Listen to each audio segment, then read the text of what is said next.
Welcome to USA Global TV and Radio, where our mission is to provide education, entertainment, hope, and inspiration. USA Global TV and Radio connects you with experts and audiences all around the world every single day to help you succeed in business and to live a richer life. Visit us at usaglobaltv.com to learn about career and life-changing training and mentoring programs like the Listening Mentor. Subscribe to our newsletter to stay informed about our special programs and offers. Discover how you can become a guest on one of our shows or a host or producer of a USA Global TV and Radio show of your very own. That's USA Global TV and Radio, where the doctor is always in.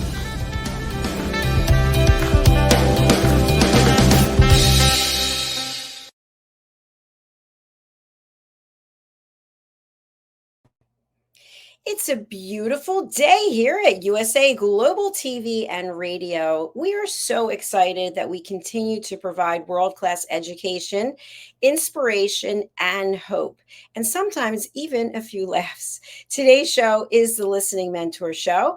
This is a program where myself and the star of our show, Caroline Heward, share tips and strategies to have better relationships with yourself as well as with others. It's all about finding that inner peace and effective ways of communicating. Speaking of Caroline Heward, she's known as the Harley Street Stress Expert, and she is located in the United Kingdom. She literally helps people bust their stress. She's also one of our expert presenters on Talking Heads, and she's also the host of A Woman's Prerogative.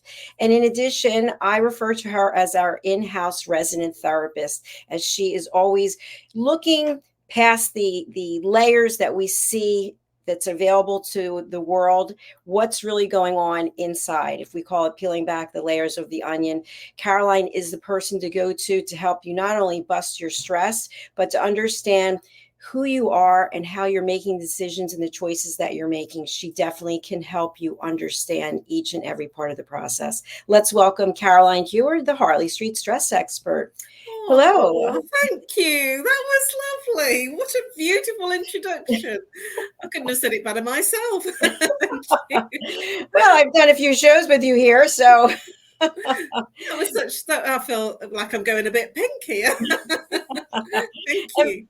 Sure. And by the way, even though we're on a different show, yesterday's A Woman's Prerogative was really quite insightful for a number of reasons. Anything you'd care to share with our audience about that show?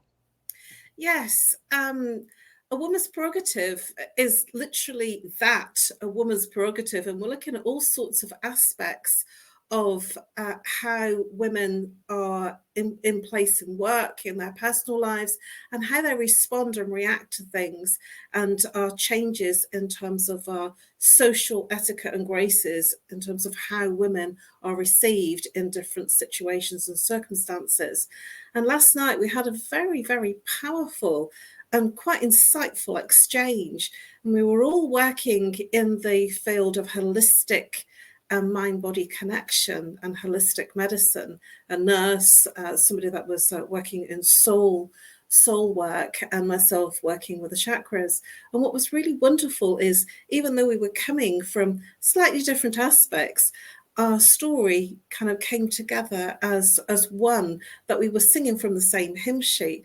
And sometimes that happens. And what I find on being on A Woman's Prerogative, I have wonderful interactions, and that's what you get as an audience as well. You'll see the interactions as they happen, because it's a live show, and it's not something that we are scripted to do. We don't know what the conversation in terms of the interview questions are going to be, and so it really is in the hot seat, and very powerful things are shared. And what was really wonderful from last night is I feel that there's a possibility of some collaborations there.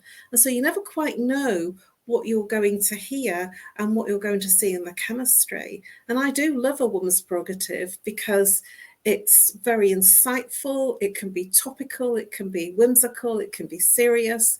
And we do find that the relationships and the collaborations that we have between us are super wonderful, and I love the show, and it's always different, and yet I'm always enjoying it for different reasons. That was a great synopsis of what happened yesterday. And as you know, I'm all about collaborations. I love that. I feel like there are enough of us that have experience and are interested in lifting each other up. So thank you again for being part of this journey and for all that you do to share your experience and also to connect with others. So our topic today is misunderstandings create conflict, the importance of listening. And I think this is really a topic that hit home for me, especially after our show yesterday. A lot of things came up for me, and this is sort of a transitional time for me, as it is for many other people. And I think when we rely on text messaging, for example, or emails, and we're not having face to face conversations, things can get misconstrued, and then the emotion sets in, and once that emotion sets in, sometimes there's no more reason. It's just, I'm right, they're wrong, or this is, whatever it is, we start coming up with escalations, if you will, that take the matter to a whole other level. So when you think about conflict, Caroline, what comes to mind for you? Is it something in a war zone? Like, what is it that conflict means for you?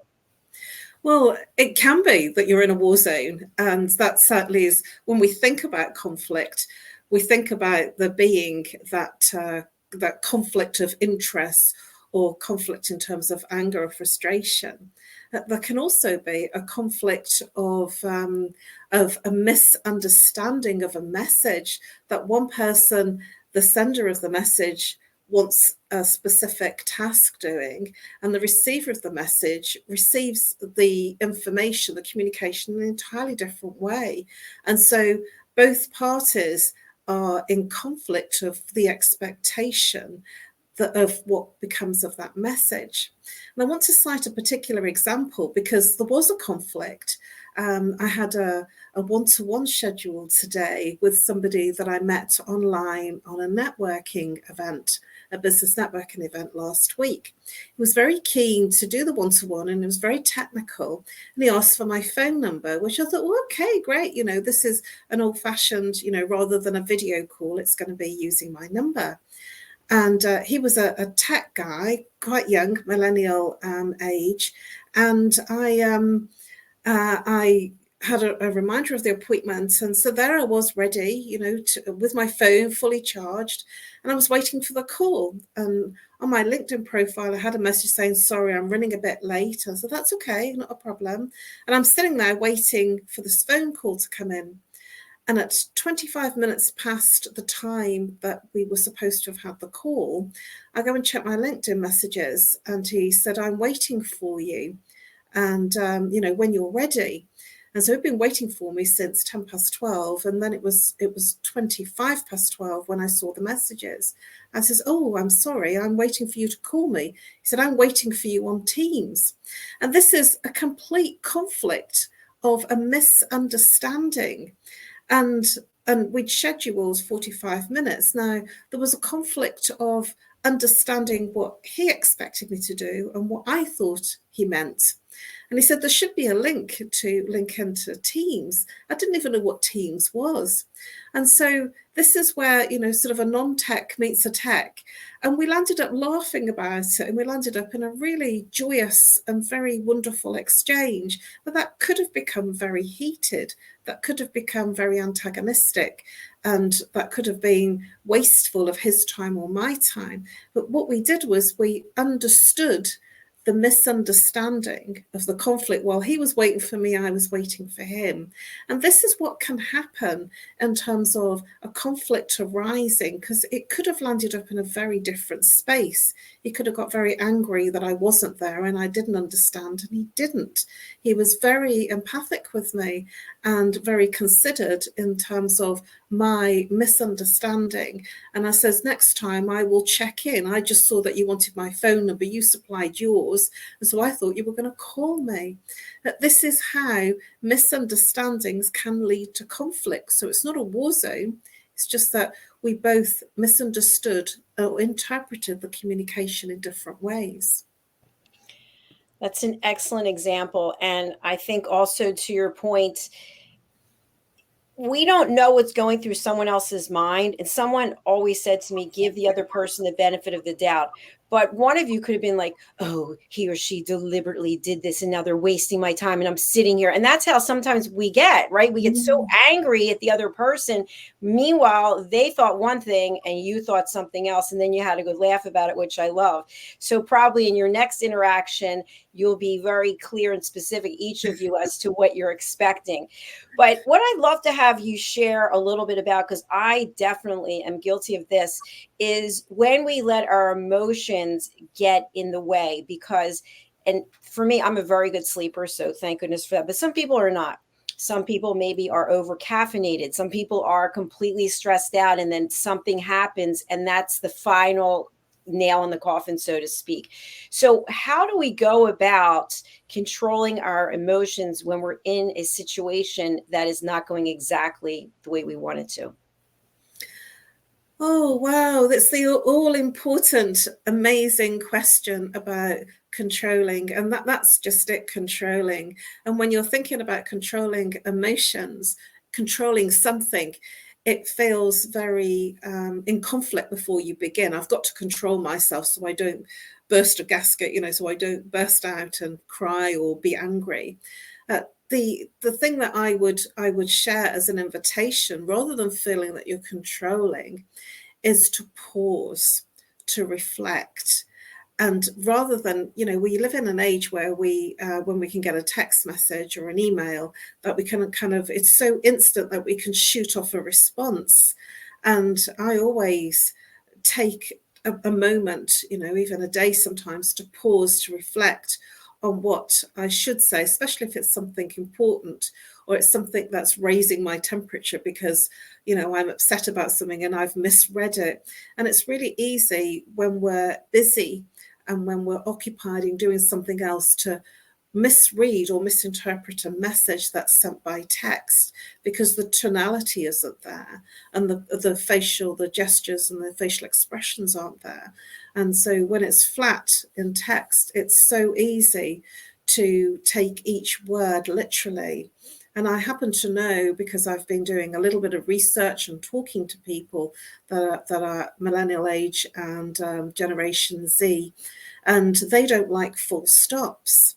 And if they see a message, a text message in particular with full stops, they feel that it's antagonistic and they feel affronted by it and they feel uncomfortable. And it puts them in a state of anxiety because they're not used to seeing full stops or question marks. They much rather have a line and they'll have a backwards forwards conversation. And so now I'm being extra careful now, especially if I'm speaking to or connecting and exchanging messages with younger people, that I'm watching the long text messages that full of grammar and capital letters and full stops and question marks. And I'm doing my best not to be doing that so much because it's seen as aggressive.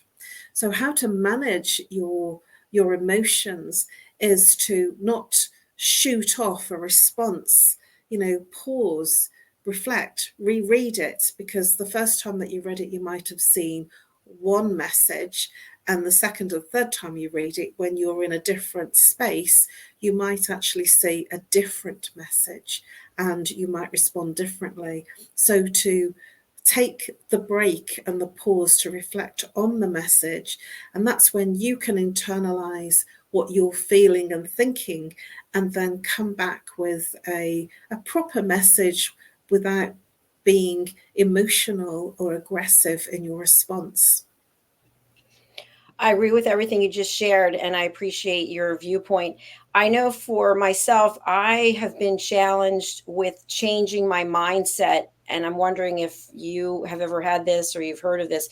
But I've always been in a place from being in corporate where getting back to people quickly is very important because you show that you're truly interested, you're in your clients, you want them to know you're very responsive. And now at this stage, running my own business, I really feel like I have to take some time to deliberate before I answer. So sometimes people have said in the past that I'm very spontaneous, and I took that kind of as a good thing, that, yeah, I'm interested, I'll do this, I'll do that. But now I'm not as spontaneous and I'm more thoughtful. So I can actually evaluate what someone shared with me, as opposed to before, I was very concerned about getting back to someone quickly, almost immediately. And therefore, I was showing them concern, but I wasn't really taking the time to consider what it was I was replying to. That's so critical. And I agree with everything that you've just shared, because I was the same. When we first had text messaging, we are the generation that it came in and it was a new thing. And so we texted straight away. But that shiny thing has worn off.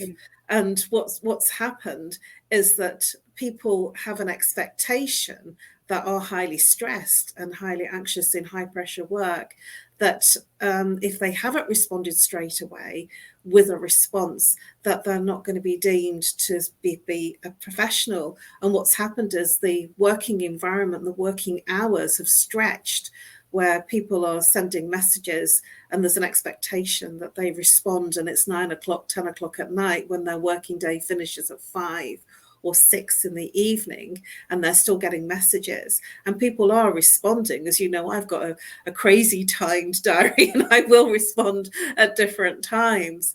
And then there's sometimes that I don't respond at all because I'm busy, I've forgotten.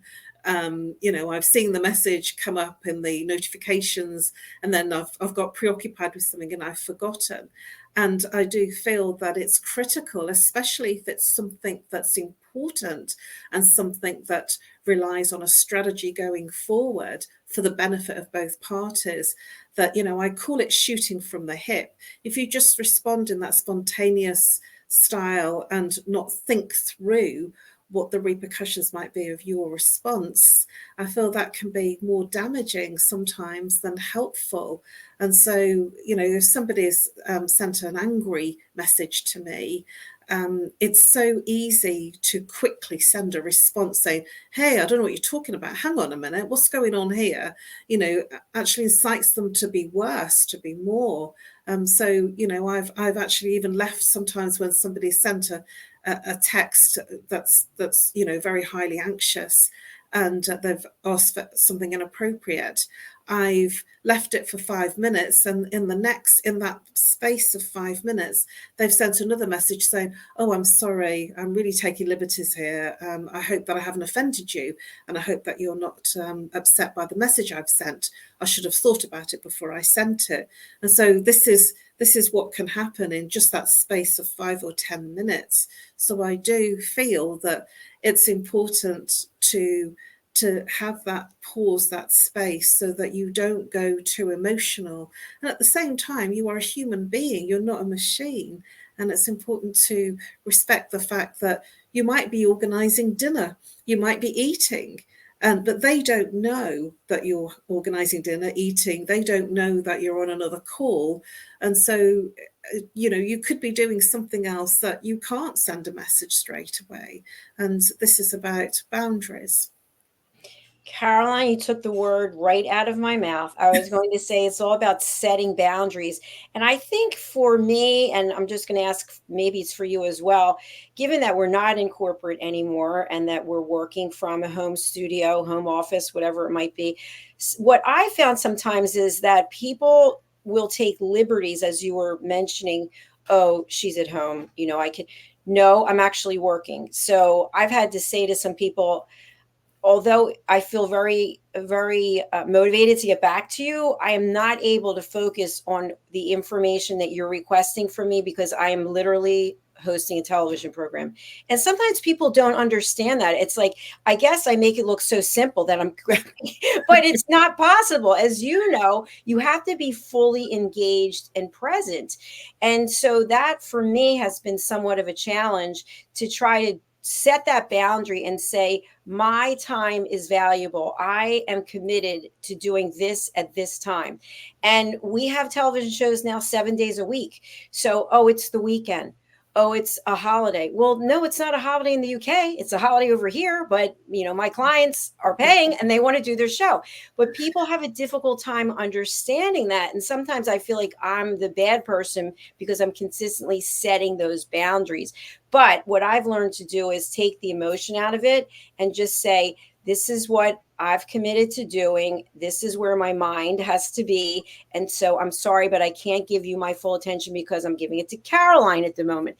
So for someone who's not a coach or who's not a therapist, who's not a mentor, they are a person living their day-to-day life and they're not used to standing up for themselves.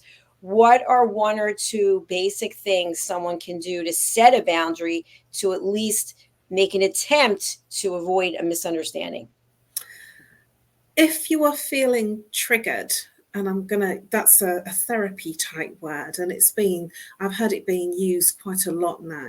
So if by the word triggered, I mean if you have an instant reaction or response to it that's negative for you or maybe for the other person.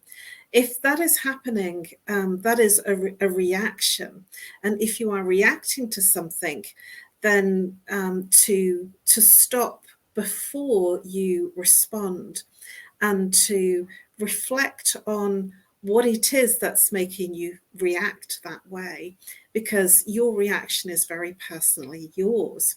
And the person might have said something that's triggered you to have that reaction, but that reaction is personally belonging to you. And the other thing that's important from a therapy perspective and insight and awareness is that no one can make you feel angry. No one can make you feel sad or upset. So if you are going into that space of saying, you make me feel angry, you've just done something that's really upset me, then it's important to look at that reaction and look deeply inside as to where that's coming from. Who else have you been with that you've reacted in that way? Because that reaction is very much yours. And to take a stock of that quick reaction and to stop yourself from responding before you upset the other person, because the person might have said something completely innocent, and because it's a trigger for you because of something that's happened in your past, then you're responding in this way, which is uncommon for the person that's giving you the message. And so, it is a bit of therapy. And at the same time, I want to give insight and awareness, because when you become aware of your triggers or your reactions, then you can feel more in control of them. And usually the responses and reactions that you give are from something that could have happened a long time ago when you were in your childhood, or it could have been in your young adolescenthood, or something that happened in your family or a relationship that's causing your response mechanism to respond in that way. And it might be a completely innocent piece of communication that the other person has said to you, but there's a trigger. And I think that the word trigger is actually a really good word, because it's understood. I feel triggered by this, rather than reaction. But if you are feeling out of sorts by something that somebody has said or done, look inside as to what's going on for you. And if you're really struggling with it, reach out and speak to a therapist and find out what's not working for you.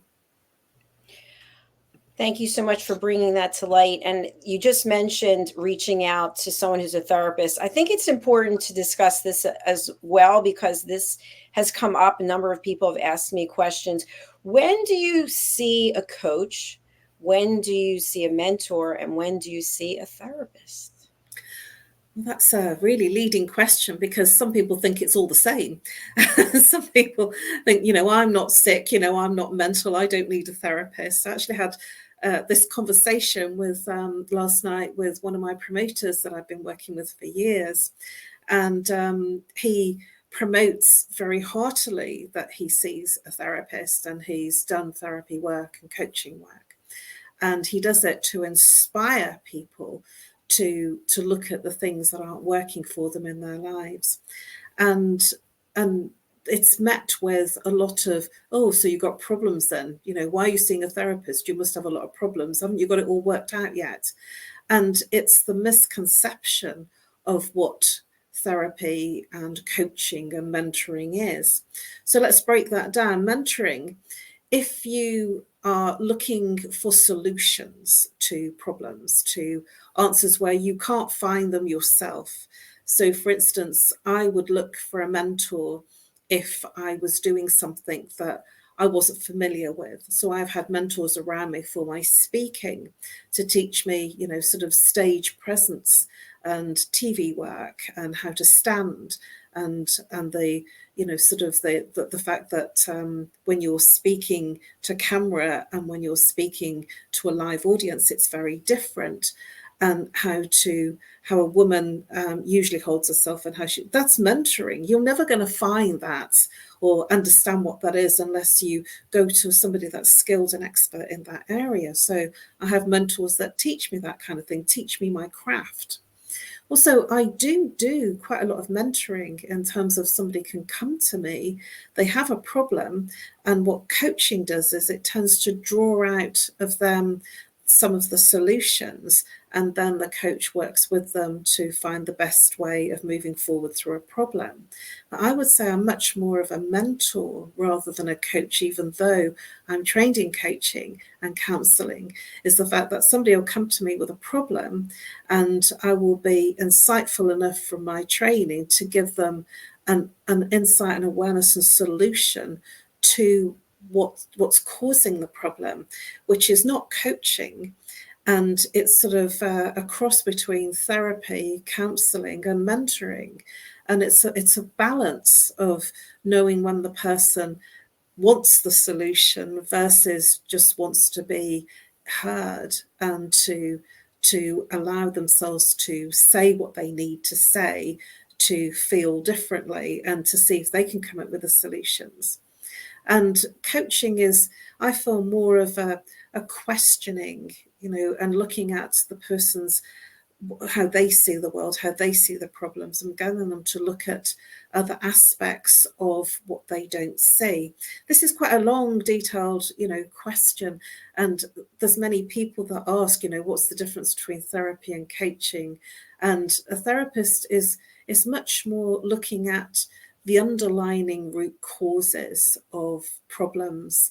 So you wouldn't see a coach for bereavement issues, for instance, and you probably wouldn't see a coach for trauma, post-traumatic stress disorder, because it might be out of their remit. But there are some people that have training in that area, and it's an aspect of the work that they do. So for therapy work, I would say that if you need more counselling and more insights in terms of deeper integration work, more healing work, that's when I would seek and look for a therapist. Very thorough answer. Thank you. And I'm sure if we had more time, you could provide more insights. Something that as a takeaway from that, I really like to have us talk about is I also think that misunderstandings can come when we cite what someone else said. So, for example, Caroline, the therapist, told me that I should be XYZ, and the whole problem is because of you.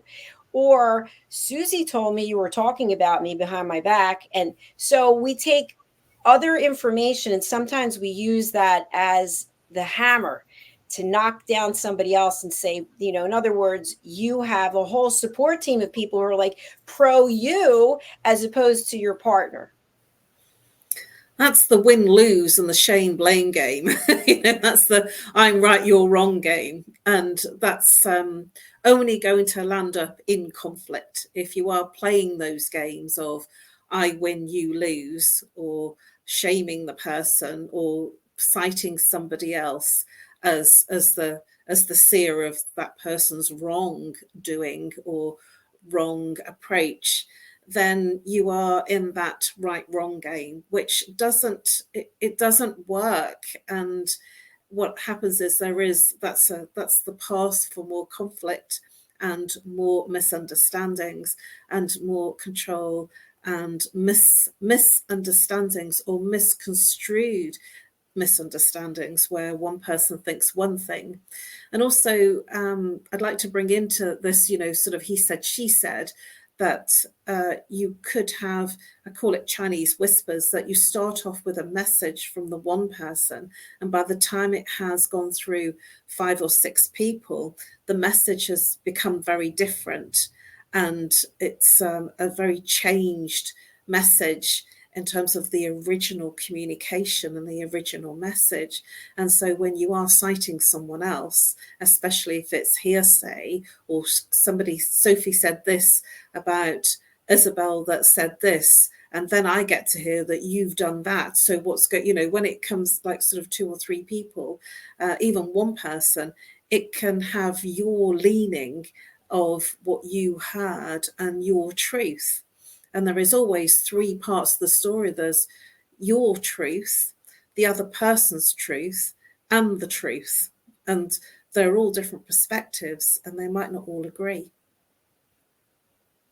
And how many times are there that people are using that just as a way to put their partner down or their family member, whomever it is? It's all about power and control. So to me, a misunderstanding like that is almost intentional. It's almost saying, I'm the one in charge. Look at me. Listen to what I have to say. Well, as you were saying that, my thoughts, as soon as you completed, was the word that came up for me was manipulation. Manipulation and control. And there are many people that will manipulate a situation for their benefit, for their gain, and to play the right wrong game, so that they steal your energy. When somebody is playing those games, they're actually becoming more energized from you losing and them winning. The way round not being in that game is to have an awareness and have insight that everything is energy. So if you are being manipulative and if you are being controlling, you can be that to the other person, but what will happen is it will be mirrored back to you through other conversations and other interactions that you have. So if you're trying to blame and shame and manipulate a situation with one person, it will come back on you in other interactions. So the way that you are in anything is the way that you are in everything. So if you are manipulating and controlling, it'll be because you are manipulating and controlling yourself. So you're not having a great time by living in that construed space of trying to control someone else, because you can only control yourself. You can't control anyone else unless you make their life unbearable. And we have a name for those: narcissists. That's exactly what I was thinking about. Exactly. And I think also there are cases when we're talking about misunderstandings, when there are misunderstandings and they continue to show up over and over again because both parties are doing the same thing over and over again, then at some point the person who feels that they've lost their power can just end up just succumbing to what I think is abuse. And they can't see it, but yet other people will see it, and then other people come to them. I mean, I remember being in a public place, I think it was a restaurant, and this guy just kept screaming at this woman. The manager finally came over. The woman was all hunched, but at no point did she ever say, that's enough, or get up and walk away. She just kept taking it and taking it and taking it. And so if you are in that kind of situation, to me, without judgment, without knowing, that seems like a red flag. It's time to speak to someone like you. Absolutely, and I couldn't agree with you more. And this does go on more and more, especially in our world change times, because the pressure of performance, the pressure of expectation is even more now than it ever was. And there is the pressure of all the external things in the macro environment that are causing things to break down. The other thing that I will say is that, and I want to give a different perspective on the person that's trying to control and being in the place of a manipulation, is that they have learnt this from somewhere. And usually they've learnt it in their childhood, or they've learnt it in a relationship. And so they possibly have been the subject of being persecuted and abused and manipulated as a child or in their young adulthood. And then they think that that's the way that life is. So they've learnt behaviors and they've learnt the outcomes of those behaviors. And so then they adopt them because that's what their peer group have been doing around them. And so I do think and feel that many people that are in this, behaving in this way, may have come from a background in their childhood and in their young adulthood that they have been in manipulative and controlling situations where they've been in narcissistic relationships and being the victim. And so they've learned the hard way to control the way that others are responding to them. Caroline, I love what you just shared. And I want to just reiterate to our audience members, because I've been doing this work myself as well for many years, and I still continue to do it, is let's look at ourselves first. Let's look at our own behavior, because we can't do anything about someone else's behavior. We can only say, you know what, I've had enough. I'm not dealing with this. Or what am I doing that is causing this to turn out the way that it has? What's your contribution been? You know, where can we meet in the middle, the old compromising? Because I think too often, as you always talk about, the pointing the finger and the other three fingers are looking back at you, we're ready to just jump on the bandwagon to blame someone else. But yet at the same time, after you've been in, I don't know if it, personal relationship, let's just say, if it's the same unhappiness and discontent, you continue to show up for it. So what is it about you that you've decided to stay in this dysfunctional situation? Because as we know, we can't get the other person to change. And then on the other side, I just want to bring in, of course, I'm bringing this in at the last moment, is when people purposefully do create conflict because they want to get out of a situation. And this can be, you know, let's say in a marriage, for example, you continuously do things to annoy your partner because you want them to leave you, because you don't have the nerve to leave them, or because of all the other reasons. Or maybe at work, you're continuously doing things wrong because you want to be let go because you don't have the nerve to do it yourself. What is this called? Well, this is, you know, in a work situation, I would call it constructive dismissal. You know, you can constructively dismiss yourself, or you can have a boss that constructively dismisses you. And they make it so difficult that you want to leave without them having to fire you and go through the compensation package. And when you are doing it either way, either you're, you know, playing hardball and being difficult, or you've got a boss that's doing that in a work situation. It's the fact that not one of you have been brave enough to say, you know what, this isn't working, I'm sorry, I'm going to leave, this is my notice. And so the ego comes in to win-lose, so it makes it very difficult. And then you have a story to tell about, well, he was difficult with me and I wasn't happy, and she was a waste of space at work, you know, the time management was awful. So then the stories come out, and this is where nobody really wins in that space, and it makes the situation incomprehensible in terms of living it. And so you want to get out, so you're almost making a difficult situation worse, rather than saying, especially in a work situation, rather than just saying, I'm sorry, this is not working for me, I want to hand in my notice. And I certainly did that in a few organizations I worked in, that, you know, it wasn't working for me. I couldn't grow with the organization, so I had to move companies to grow and evolve into a more senior management role. And that's what happened to me in terms of needing that break. I wasn't getting the break because I was too good where I was. And so I had to leave to get a different job in a different company to have that more senior role to do. And in a personal situation, when somebody's making it about something you did wrong, sort of the blame game, you did this, you did that, this is not working, it's to make you feel so guilty that you just end it anyway because you're unhappy, they're unhappy. Really, it's about whatever the person is complaining about, it's the fact that they're not being brave enough to say, I want to end this.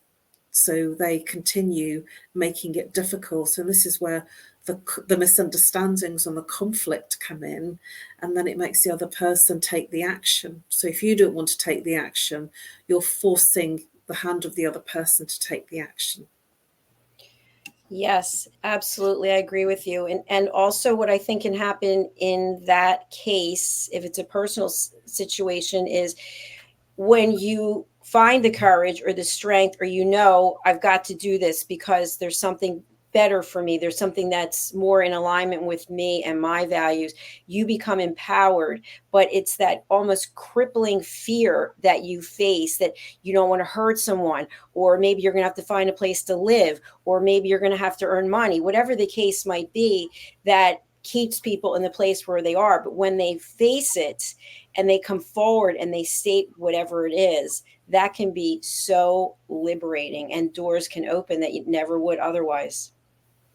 I totally agree with that, because as one door closes, it allows the energy of something else to come in and the opportunity.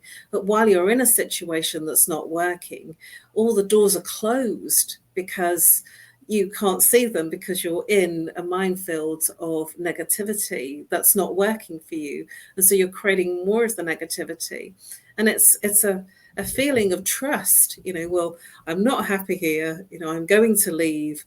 And taking that decision to make a change can also bring in opportunities that weren't there initially, that you didn't see. And when you've come out of the situation that wasn't working, suddenly there is a whole wealth of opportunities that weren't visible previously that now are.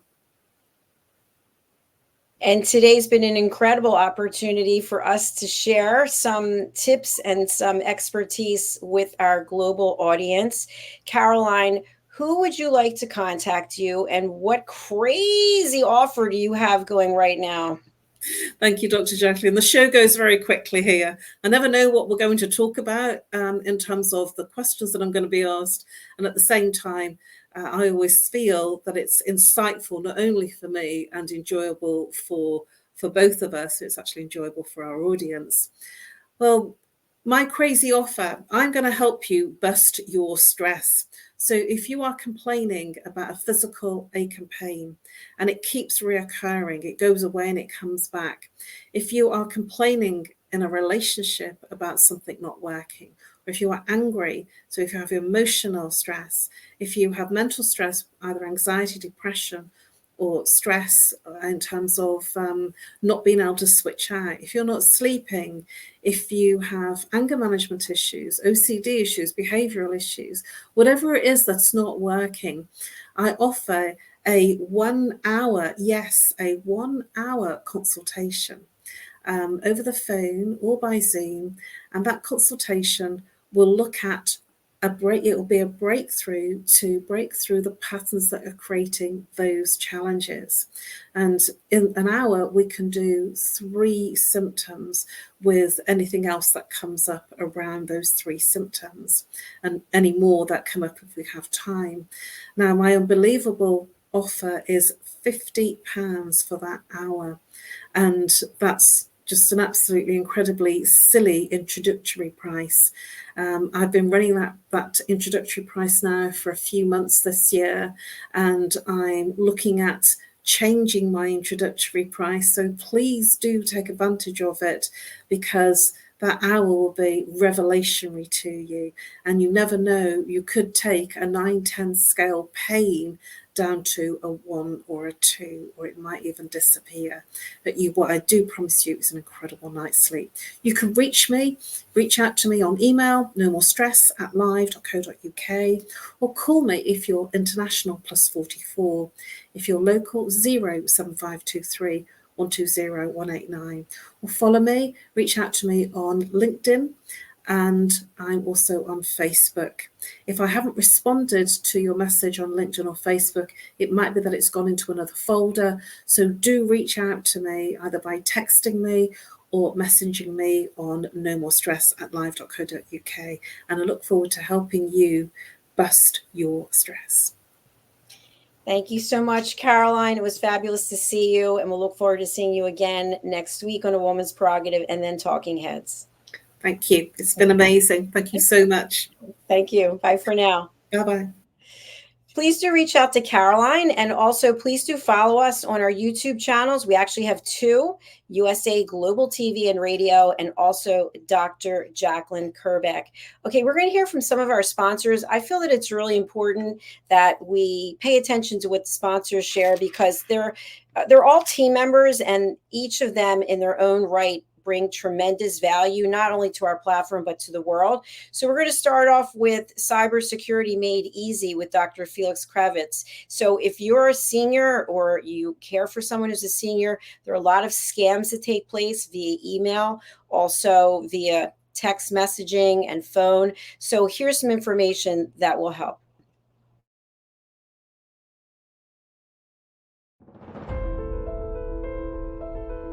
Hi, my name is Dr. Felix Kravitz. I have taught seniors and understand the crucial importance of online safety education for this community. I have also taught and worked at various colleges, universities, and training facilities in the Chicago region. My goal is to educate seniors, helping them to feel safer while navigating the digital world. Call me today to learn more and get started.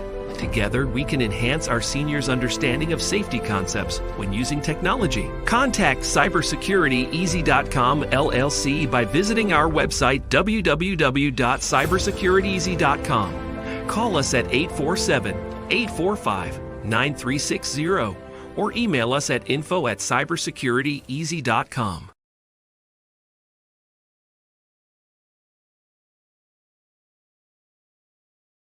Hello, I'm children's author Diane Floyd Bain, and I am co-host for several of the USA Global TV and radio shows. I joined because of the purpose of the USA Global TV and radio.